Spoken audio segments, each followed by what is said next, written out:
Hi everybody, I'm Kaiwaza, John Charles. Welcome back to my channel and to another edition of Cheap Lounge. We're season 4, episode 23 today of the Cheap Lounge, where we discuss primarily inexpensive, cheap dollar bin records that I picked up here and there for my hobby, easy listening radio station called Moody Mood Music on live365.com. That's going to be linked below, and you can check that out at any time. So we just chat a little bit about some of the records I've uploaded recently, and then some records we won't necessarily talk about, but we'll do needle drops on all of them so you can get a sampling. But first, I want to answer a question that was asked a little while ago. I have answered this question before, but it was like literally years ago. So I think I can address this question again, which was, how did I get the name Kaiwaza? That is the name of my channel, and it is a name I use, Kaiwaza, K-A-I-W-A-Z-A. I'll tell you how, pretty quick, pretty easy. It's because of this record, actually, Hawaiian Holiday by Kaiwaza. It's a budget label record. Sold in grocery stores, whatever. Kaiwaza is not a real artist. It was a fake name made up. It couldn't even be a Hawaiian name, actually, because there's no Z in the Hawaiian language. But how I came up with the name, or how it got attached to me, was back in the AOL days, like around 2000 or something, when I really first started to get online and had my own laptop and all this kind of stuff. I was setting up my AOL account, and your screen name, you had to choose a screen name when you signed up. So I was new to all this. I didn't know anything about it or how it worked or whatever. And I had a name picked out I wanted to use and as my screen name. And then when I went to enter it in, it said, this name is unavailable, already in use. And I immediately sort of panicked because I was, like I said, very new. I didn't know how this worked. I thought, in my head, I thought you had to come up with a name immediately, like within 5 minutes or something. Or the whole thing would shut down and it would get rid of all your information and you wouldn't be able to have an account, or you would have to come back and restart everything, whatever. I thought like you had to be ready to go. So when I saw that the name I had selected was not available, I immediately went into a panic, and the first thing I thought of was, okay, my Hawaiian record albums, like what are some names of groups or whatever that I like from the Hawaiian record albums that I could use. I don't remember how many I typed in, maybe 1 or 2. I know I tried Luke Leilani, and that didn't work because that would be the first one that would come to mind. But it wasn't that many. I think it was only maybe 2 or 3. And then I typed in Kaiwaza because I love this album. I've always loved it. My grandfather had it when I was a little kid, and I used to love the steel guitar songs on this album so much that, yeah, I thought of that name to use because I have such positive association with it. And it was available, and I immediately took that name. So ever since, early 2000 or whatever it was, I have been Kaiwaza. And then when I started a YouTube channel, of course, I could have picked all sorts of different names or whatever, but somehow I just thought, yeah, let's just go with Kaiwaza. Let's just go with it. So that's how I got that name. People think it's a Hawaiian name or whatever, but it's not. It's just a made-up name, and the original Kaiwaza artist is not real either. It's just a made-up name. So I'm all fake. Everything is fake about me. That's it. All right, so let's look at some of the records that were uploaded. Notice, I don't know if you can hear it, but I started talking, and there's the obligatory ambulance. Always an ambulance, fire engine, or something whenever I record. I swear it's not that noisy of a neighborhood, but every time I record, every time. All right, let's talk about some of these records. This is a 2-record set. Not a lot to say about it, but Project 3, which is the label of created by Enoch Light, who is also the artist, the primary artist, Enoch Light and the Light Brigade. Big hits of the 1970s. This came out in 1974, so there were a lot of hits that came after 1974 that I guess they weren't waiting around for. I don't know if they did, big hits of the mid 70s, big hits of the late 70s. I don't think so. Anyway, we love the artwork. Like I said, 2-record set. These are sensational instrumental arrangements of songs written by all these famous people. Of course, they sound nothing like the original versions because these are orchestral versions, but they're very groovy, they're very 1970s, and they're very funky. What I don't like that they did on this album is it is not all by Enoch Light and his orchestra and his Light and the Light Brigade, which is okay, but they kind of really hid that. It's not until you look on the back and look at the small print and notice there are numbers by some of these songs where it says these songs are performed by Tony Mottola, Irby Green, the Nashville Jets, Dick Hyman, the Brass Ring. Great groups and artists, all of them, all from the Project 3 label. But yeah, they kind of hid that it wasn't. That was a little bit underhanded, I think, a little bit, because they really, really did try to hide that. But having said that, I don't think this is a comp. I could be wrong. I did a little checking on some songs and I couldn't find them on other albums, so I think that I could be wrong. I think this was like one record by Enoch Light, and then they kind of filled another, what would have been in the second album. They're all mixed up, but basically another album's worth of songs by these 5 other artists, so like 2 songs from each of these other artists. And I don't think those songs are on other albums by them. I think they were either just recorded for this or kind of leftover songs they had around that didn't get onto the main albums by these artists, because these people all did artists. Although I'm not sure about the Nashville Jets, if they did an album, I'm not sure. But these other people did on Project 3. So anyway, that's enough about that. I feel the earth move under my feet from here. This is the kind of stuff I love for. I love orchestras doing like 70s pop tunes or 80s pop tunes or 60s pop tunes. It just, the theme from Shaft is on here. I Never Promised You a Rose Garden, a different kind of version of The Entertainer, Alone Again, Naturally, I love that song. These songs just, it's like, honey, I hear this and it's like the blue light special at Kmart. It's memories of shopping at, like, I'm a child of the 70s, junior high school and high school. I was in the 1970s for me, and I was in a small town in South Carolina, and we would go shopping at the next town over that was so much bigger because they had a Kmart and they had a shopping mall and with a J.C. Penney. It was so exciting to go, and we would have lunch at Shoney's Big Boy restaurant, which was right there, and have strawberry pie. Such good memories. But this was the kind of music that was floating around those Kmarts and those shopping malls. This takes me back in a heartbeat. I'm here for it. The next artist, I love this guy. Surely we all know Tony Bennett. The album is Who Can I Turn To? I mean, what am I going to tell you about Tony Bennett you don't already know? I mean, he was very famous. I left my heart in San Francisco. That better be Tony Bennett after I just sang that. But anyway, this is a famous song. This was a big hit for him. Who Can I Turn To? It came off of this album.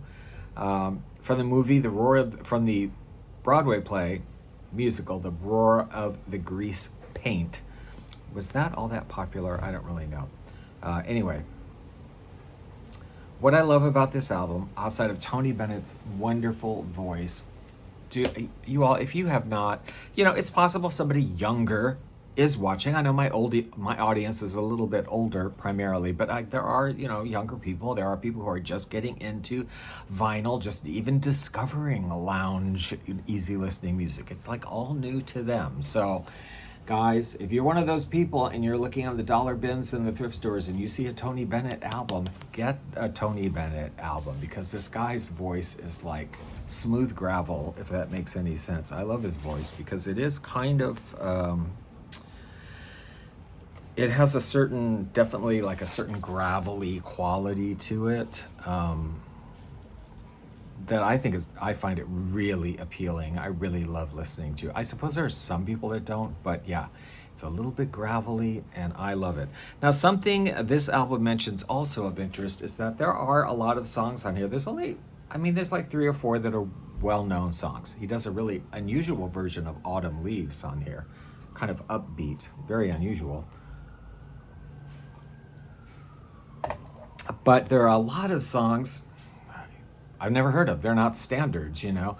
I've never seen Listen Little Girl, Got the Gate on the Golden Gate, Waltz for Debbie, The Best Thing to Be is a Person, The Best Thing to Be is a Person, and others. And they say on here that Tony Bennett actually, you know, intentionally wanted to put a lot of songs that weren't well known on some of his albums, this album in particular. He did try them all out in his nightclub acts with the Ralph Sharon Trio, who are featured on this album, along with an orchestra by George Savaro. But he did try all these songs out and see how they would go over for a while in his nightclub act, and said, let's put them on record. They said he actually liked to search out, you know, unknown songs, much lesser songs, and kind of try and bring them that he thought were good and try and bring them to light. Now, in reality, I mean, it's an album liner note. Who knows how true that is? Who knows that he just, you know, that he had people who went out, A&R people that went out looking for songs for him to record. I don't know. Or whether he really did, who knows. But anyway, also interesting, this album lists all of the people in the orchestra. I thought that was interesting. Speaking orchestra, here is an 1960. Did I say the year? This is 1964. 1964. From 1961, when this musical came out that I've never heard of before, The Happiest Girl in the World. Music by Duvall. Music from the Broadway production. This is not the soundtrack. This is the orchestra of Duvall. Playing music from the Broadway production. Instrumental. Okay, instrumental. We're all about that on Moody Mood Music. I wasn't familiar with this, and I didn't actually completely finish reading the liner notes until the album was halfway done. It's one of those ones, you know, you see in the bins, and me, being who I am, I'm like, oh yeah, we get this. Absolutely, you get it. I don't really know what it is, but we're getting it. Because as it was playing, of course, these titles, I'm thinking, okay, they're from some musical. I don't know them, never heard of this musical. And some of the songs I would recognize and be like, this is a classical piece of music that has another name, and they're just doing kind of a reworking of it. Well, it turns out that's in fact the truth. Happiest Girl in the World is a story of a Greek comedy, and it is based on the music of Jacques Offenbach. So almost all of the songs are actually his classical compositions, or semi-classical. He was classical, right? Rearranged, you know, for this production, and then arranged again for this album. But I recognized it particularly when it played Barcarolle, because I love the song Barcarolle, and I'm like, that's Offenbach. That song already exists. And it's called Shall We Say Farewell, I believe is the one on here, or Adrift on a Star. I can't remember which one it is, but it's one of those. And then it turns out a whole bunch of the songs are Offenbach songs redone. So, Adrift on a Star, that's it. So, there you go. If you like Offenbach and you would like easy listening instrumental reworkings of his songs, basically The Happiest Girl in the World is the one for you. There was a Broadway cast production album Columbia also did of this album, but we don't have it. We don't have that.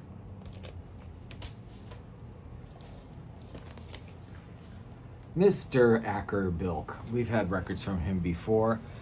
Kind of a, is he well known? I think he's fairly well known in the easy listening world, right? He had a big hit. We like the drawing, we do. Record's in very nice condition. It's from 1966. Mood for Love. He's a clarinetist. So this is the clarinet of Mr. Acker Bilk with the Leon Young String Chorale, as most of his albums were in fact recorded with the Leon Young String Chorale. What distinguishes this one from the others, though, is that in addition to the Leon Young String Chorale, is it's an organ, a Lowry organ, played by Leon Young and Jerry Allen. They don't distinguish, I think, which one plays when, but anyway. So that's a little bit different. And maybe the organ is not your thing, but I have to say, I did like it. It's very classy. This organ has a nice reverb on it. It doesn't sound like cheesy. Not that there's anything wrong with cheesy. We love cheesy, but yeah, this is classy. It's very nice. Let's talk for a minute about Acker Bilk, because I don't think I really have before, and he is kind of interesting. He's originally from Somerset, England. Didn't have a musical background at all. Very kind of working class sort of person, really. Was interested only in sports as a kid, and he lost his front teeth in a fight. His two front teeth, which later on he actually credited with helping him to develop a unique way of playing the clarinet and his unique style. He also lost half of a finger in a sledding accident, which again, he said he had to sort of compensate for it, and it helped to create his own style of playing clarinet. He worked in a cigarette factory, and after that, he spent 3 years in the national service in the Suez Canal. And when he was in the Suez Canal, one of his friends at a bazaar bought some kind of a clarinet of some kind, or some kind of an instrument like that he gave to Acker Bilk. And Acker Bilk kind of played around with it and created some parts for it, whatever, and it got interested in it. And then when they were back in England, picked up a real clarinet, started learning it, started performing in a little band. They worked in Germany for a while performing. He also developed a particular way of looking with a waistcoat and a bowler hat. He always dressed like that. Kind of became known for that. So his big hit, Acker, his name's kind of weird, right? Acker Bilk. His actual name, I thought I wrote it down here, but maybe I didn't. Anyway, it's not Acker, but Acker was just a nickname that was given to him in the kind of slang of the area he came from, Somerset, England. It just meant like friend or a mate, and the name kind of stuck with him, so Acker Bilk.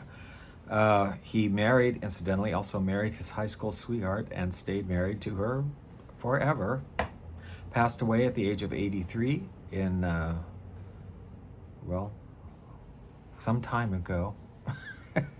His big hit, after they were in Germany for a while, his big hit came about when he hooked up with the Leon Young String Chorale, and they were recording an album, and there was a song called Jenny that he wrote that somebody wanted him, I think the record people, wanted him to retitle Stranger on the Shore. They didn't like the title Jenny, they wanted the title Stranger on the Shore. I don't know why. He acquiesced. It was recorded as Stranger on a Shore, and that song became a #1 hit in the UK, and it became a very big adult hit, easy listening hit in the United States. And that sort of launched him on to do many more albums. He did, I don't know how many, a dozen maybe albums of easy listening music with the clarinet. He does have a unique style with the clarinet. It's very breathy, it's very, breathy, a lot of vibrato, lower register. So it's quite different sounding than how a lot of people played the clarinet. Oh, here it is. I know I wrote it down. Bernard Stanley Bilk. That was his actual name, and he passed away in 2014 at the age of 85. Okay, that's enough. Acker Bilk. Okay. And then cute record, not going to say anything about it. Let's go Loco by Joe Loco and his orchestra. Cute numbers. What I think is funny about this is that it says Loco was the first man to introduce both the mambo and the cha-cha to the United States. You know that is not true, right? I mean, there are several people that claim to have introduced the mambo and the cha-cha to the United States. Xavier Cugat, and it's just kind of a funny claim for somebody to say that, like, I introduced the waltz to Austria or something. You're like, you did not. Fact check. Finally, let's talk about this gem. And I mean, it's a gem. It is a Christmas album. This was not $1. It was very cheap, but it was not $1. I did order it off of eBay when I learned of its existence, and I thought, I want this record. It is on Holiday Records, Vic Damone. Lovely, lovely crooner with a lovely, rich voice. I never knew he did a Christmas album. I'd never seen a Christmas album by him. And this was on Holiday Records, which is a very cheap, budgety label, I think related to Mistletoe Records. Mistletoe is a division of Springboard in New Jersey. I think they're related, and if you look them up, they share a lot of the same catalog. A lot of the exact same records were issued on both Mistletoe and Holiday Records. They were a reissue label, like they would, pick up contracted stuff they got in other places, and then they did produce some stuff of their own that was pretty cheaply produced. And I was thinking this was going to be that, because I particularly have Rosemary Clooney's, Enzo Stuardi's Christmas album, which are on either Holiday or Mistletoe, and I know Rosemary Clooney was really not happy with her Christmas album with them. They had some synthesized strings, and she just thought it sounded cheap and cheesy, and she didn't like it. And I thought, if Vic Damone did an album with them, I want to hear it too, because it's going to be cheap and cheesy. I want it. You know me. So I ordered it, and I was shocked because this album is absolutely beautiful. It's beautiful. It has a full orchestra, and the information is here. It has a beautiful wordless chorus that just does interesting and unusual backgrounds. The Ann Phillips Singers, produced by Norman Geller and Ben Arrigo, RCA Studios, New York. Arranged by Frank Hunter of White Goddess fame, Dick Lieb and Norman Geller. I mean, these are good names, and I'm like, 1981 this album is from, on Holiday. I'm like, how did Holiday get this? I mean, normally I would have expected it to be a very cheaply produced thing if they did it. This is full on. Well, it turns out that it existed before 1981. Vic Damone had recorded this album himself on his own label called Rebecca in 1978, so several years earlier. He issued this album, although it wasn't called Christmas with Vic Damone, it was Inspiration, which is a very odd name because it is clearly a Christmas record, okay? Clearly. I don't know why you would call it Inspiration, but he did in 1978. And then apparently, and it was his label, Rebecca, for his own music. He only did like 4 or 5 things on the Rebecca label. Inspiration was one of them. And it was picked up by Holiday Records, bought it, they worked out a deal, they did something, I don't know. And they issued Christmas with Vic Damone. But if you get a chance to get this record, it's really a beautiful record. And it has not one but 2 versions of Ave Maria, both the Schubert and the Gounod. Really nice stuff. So let's check out some needle drops from these records. She'll grow up and she'll leave her dolls and a prince and a silly old bag.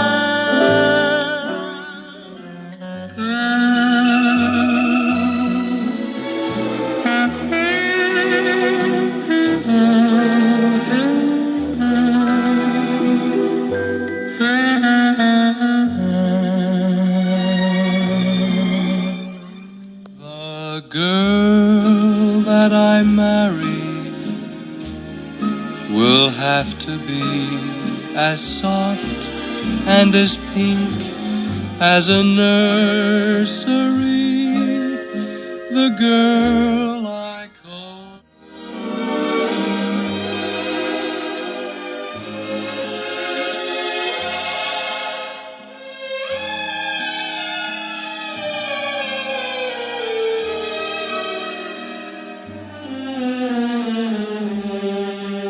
Joy to the world, the Savior reigns. Let men their songs employ,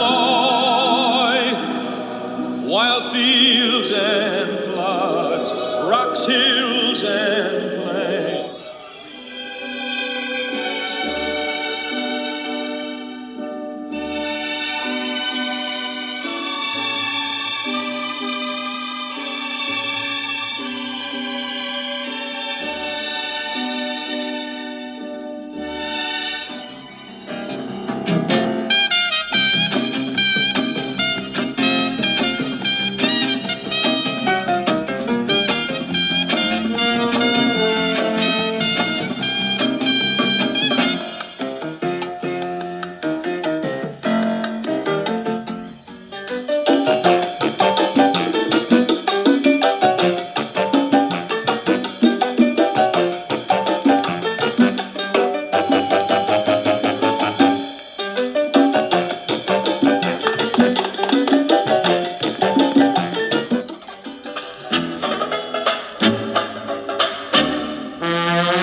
Used to love you, but it's all over now. You know it's all over town that you threw me down. Oh, my love, my darling, I've hungered for your touch all along.